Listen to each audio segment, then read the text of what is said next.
अस्सलाम वालेकुम। मेरा नाम है मुबश्शिर लुकमान और आप देख रहे हैं मुबश्शिर लुकमान यूट्यूब चैनल। अल्लाह का निज़ाम है कि वो अंजाम तक पहुंचाता है।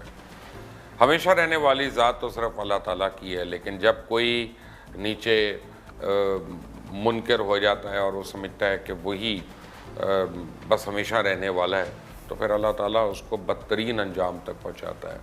अल्ताफ़ हुसैन का भी ताल्लुक़ उन्हीं मरदूद लोगों में से है जो अपने अंजाम की तरफ गामज़न है।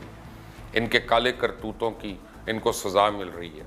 यानी मैं अब और क्या कहूँ, कराची शहर को बर्बाद करने में, कराची के हैदराबाद को भी, मीरपुर ख़ास को भी, अगर किसी का नाम लिया जा सकता है तो वो सिर्फ अल्ताफ़ हुसैन है। पता नहीं कितने हज़ार बेगुनाह हैं जिनको वो कत्ल किया, शहीद किया, कितनी यानी कितने जुल्म उस आदमी ने किए, इसका तो अंदाज़ा लगाना मुश्किल है। लेकिन उसकी सफाकी का आलम यह है कि अल्ताफ़ हुसैन ने 35 बरसों में जो महाजर और कराची के साथ किया वो कभी भुलाया ही नहीं जा सकता। महाजर ख़ानदानों को, उन बेचारों की तो वैसे इतनी कुर्बानियाँ थीं, उन्होंने पाकिस्तान बनाया। जितनी महाजर कम्युनिटी है, हम तो उनको सलाम पेश करेंगे, इसलिए कि पाकिस्तान उनके बगैर बन नहीं सकता था, उनके बगैर चल नहीं सकता था शुरू में। लेकिन महाजर ख़ानदानों को तबाह करने में अल्ताफ़ हुसैन का नाम सर फ़हरिस्त रहेगा। घर को आग लगी घर के चिराग से। अगर अभी तक आपने इस चैनल को सब्सक्राइब नहीं किया तो प्लीज़ इस चैनल को सब्सक्राइब करें, बेल आइकॉन को प्रेस करना ना भूलिएगा ताकि ताज़ा तरीन अपडेट्स और नई वीडियोस आप तक पहुंचती रहें। और ये मैसेज इतना आगे फॉरवर्ड करिएगा कि वो लंदन का जोकर जो है अल्ताफ़ हुसैन, उसको भी पहुंच जाए। कराची के लोगों ने लाशें देख ली, कराची के कब्रिस्तान आबाद हो गए, कराची वालों के लड़के लापता हो गए, जेलों में चले गए। अल्ताफ़ हुसैन रात को तकरीर करते थे और सुबह मुहाजिर नौजवान शर्मिंदा घूमते थे, फिर लापता हो जाते थे, आपस में लड़ते थे। मरने वाले और मारने वाले दोनों मुहाजिर थे। अरे ये कैसा बाबाए महाजिर था जिसने अपनी ही जवानों का खून पी लिया। अल्ताफ़ हुसैन पर सख्ती के बाद इनके करीबी लोग भी अब गायब हो चुके हैं। ये कराची के लोगों का क्रेडिट है कि उन्होंने अपना रास्ता खुद सही किया। अल्लाह का शुक्र है कि कराची वालों में इतनी जुर्रत, दिलेरी और एहसास पैदा हुआ कि वो शख्स जो इनको गलत रास्ते पर ले गया, उससे रास्ता बदल लिया और हमेशा के लिए मुंह मोड़ लिया। अल्ताफ़ हुसैन अब किस्सा पारीना हो चुका है और अब इसका कराची तो क्या, बरतानिया में भी कोई नाम लेवा नहीं है। पाकिस्तानियों की नज़र में तो वो जलील और रुसवा हो ही रहा है। अब न लंदन में इसकी कोई इज्जत और वक़्त बाकी, अब भारत के लिए भी अब वो एक लंगड़ा घोड़ा बन चुका है जो कभी खड़ा भी नहीं हो सकेगा और सिर्फ चारा जो है, चारा वो खाता रहेगा, खाता रहेगा, खाता रहेगा। क्योंकि पहली दफ़ा ऐसा हो रहा है कि अगले महीने की 1 तारीख से लंदन में बाकायदा केस चलेगा। पहली दफ़ा ऐसा हुआ है कि लंदन में इनके ऊपर फर्द जुर्म आयद की गई है स्कॉटलैंड यार्ड की तरफ से।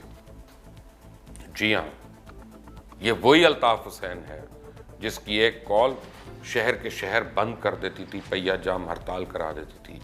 और ये वही अल्ताफ़ हुसैन है जो हर ईद कुर्बान पे कुर्बानी की खालों को बदमाशी से इकट्ठा करता था। ये वही अल्ताफ़ हुसैन है जिसकी गोली और बोरी से हर कोई डरता था। और ये वही अल्ताफ़ हुसैन है जिसके भत्ते की पर्ची ने कराची का कारोबार ठप करके रख दिया था। और ये वही अल्ताफ़ हुसैन है जिस दिन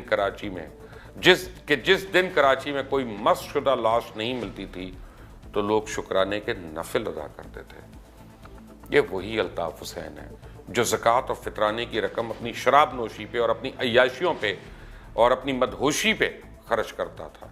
और ये वही अल्ताफ़ हुसैन है जो रात को नशे में धुत होकर बयान देता था तो सुबह टीवी चैनल्स पर हमले हो जाते थे। और ये वही अल्ताफ़ हुसैन है जिसका एक इशारा टीवी चैनल्स को बंद करा देता था, प्रोग्राम्स को रुकवा देता था। और ये वही अल्ताफ़ हुसैन है जो कभी मोदी से मदद मांगता था और कभी नौजुबिल्लाह पाकिस्तान को तोड़ने की बातें करता था। और ये वही अल्ताफ़ हुसैन है जिसको सालगिरह के तोहफे पर इमरान फारूक की कत्ल की खबर दी जाती थी और ये धाड़े मार मार के मगरमच्छ के आंसुओं से रोने का ड्रामा करता था। और ये वही अल्ताफ़ हुसैन है जिसके भत्ते की खातिर बल्दिया टाउन फैक्ट्री में जिंदा इंसानों को जलाकर राख कर दिया गया और उनके लिए दी जाने वाली रकम भी हड़प कर ली गई।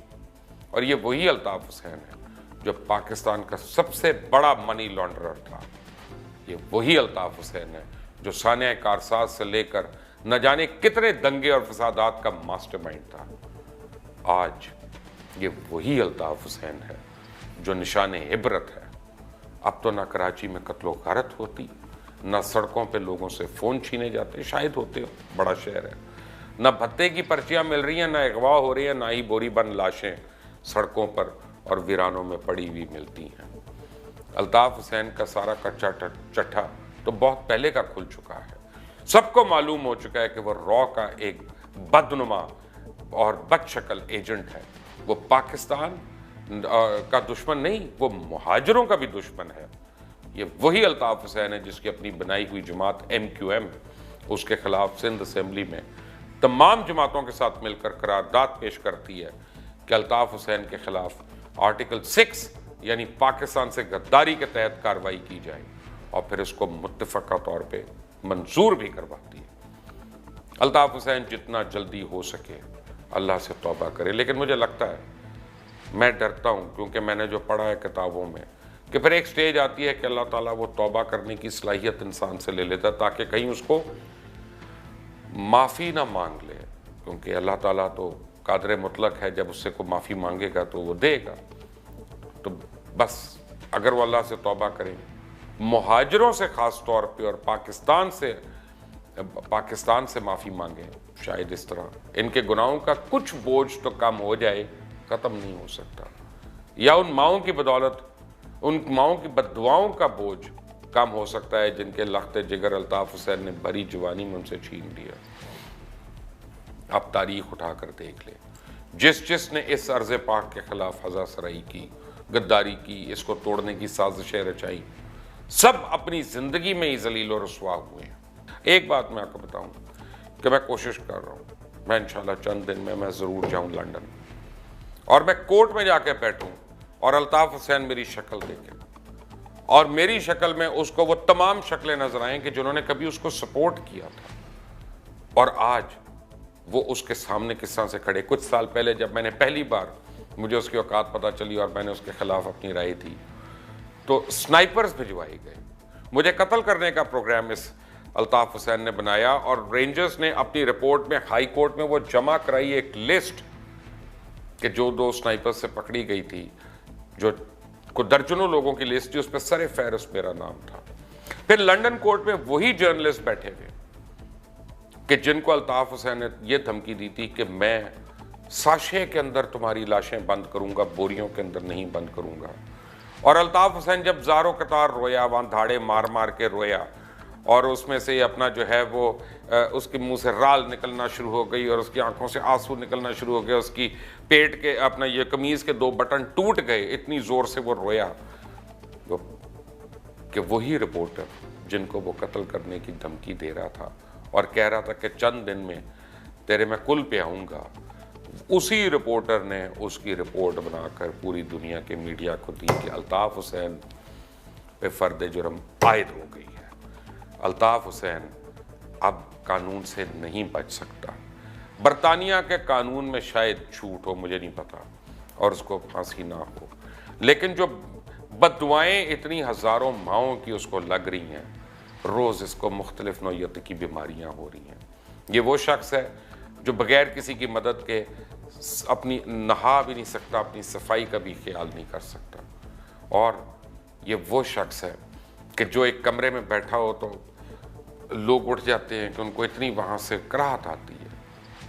कहाँ लाखों लोग इसके लिए फ़ोन के ऊपर बैठे रहते थे, लेकिन इसको अपनी इज्जत रास नहीं आई। और इसने हर उस शख्स को जिसने इसको सपोर्ट किया, साथ दिया, ख़ासतौर MQM के लोग जो हैं, उनकी कमर में इसने छुरा घोंपा।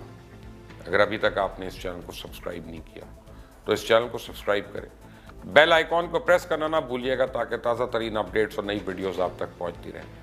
अगर आपको ये वीडियो पसंद आई हो तो उसको लाइक ज़रूर करें और ज़्यादा से ज़्यादा शेयर करें, कमेंट्स में अपनी राय देना ना भूलिएगा। अल्ताफ़ हुसैन इंशाल्लाह अपने अंजाम को पहुंचेगा और मुबश्शिर लुकमान यूट्यूब चैनल पे मैं आपको इसकी अपडेट्स दूंगा, कोर्ट से भी और उसके बाद जो स्कॉटलैंड यार्ड से कोशिश करके जो मुझे अपडेट मिलेगी। Stay tuned, until the next time, Allah हाफिज़।